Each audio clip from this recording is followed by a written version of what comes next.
En littérature, soins palliatifs, un nouvel ouvrage pour aider les personnels de santé à bien prendre en charge les personnes souffrant de maladies incurables comme les VIH-Sida et les cancers.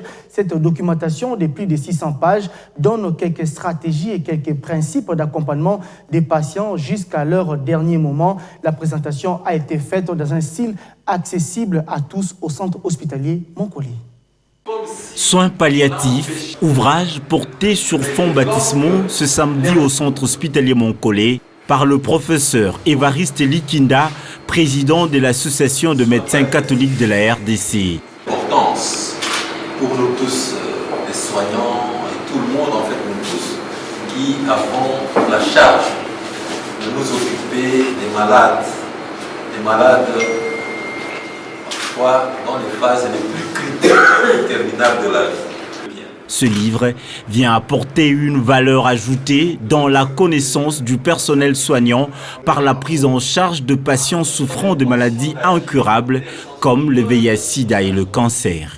Cette documentation, une collection de plusieurs auteurs dont le docteur Ana Gutiérrez, va aider de manière concrète pour le traitement des symptômes de ces pathologies, mais donne aussi des éléments très pratiques dans les circonstances délicates pour sauver des vies. C'est un travail en équipe, plusieurs auteurs. On a travaillé sur ce livre que c'est sur les soins palliatifs. Les soins en fin de vie, les malades qui souffrent de maladies incurables et que toujours on peut faire quelque chose pour éviter la souffrance jusqu'à le moment même de la mort. On travaille pour étendre les soins palliatifs dans les pays africains pour que ça arrive vraiment à tellement de malades qui souffrent et qui ont besoin d'eux. Très satisfait, pour le directeur général du centre hospitalier Montcollet et ses collègues, ces types de soins doivent être vulgarisés en RDC pour répondre de façon empathique aux émotions des patients. Actuellement, nous avons un fardeau sur les maladies non transmissibles et des maladies taxées d'incurables, de maladies que les autres pensent qu'on ne peut absolument rien faire.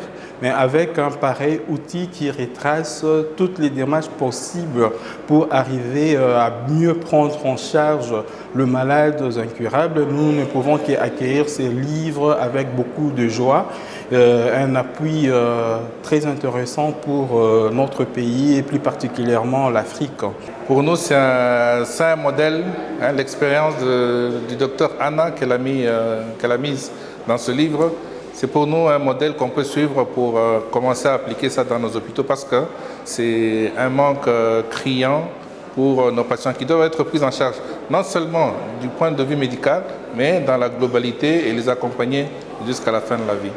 Ce livre de plus de 300 pages, reparti en 14 grands points, donne des stratégies et quelques principes pour permettre au personnel de santé pour suivre avec détail la santé des patients souffrant des maladies incurables jusqu'à leur dernier jour.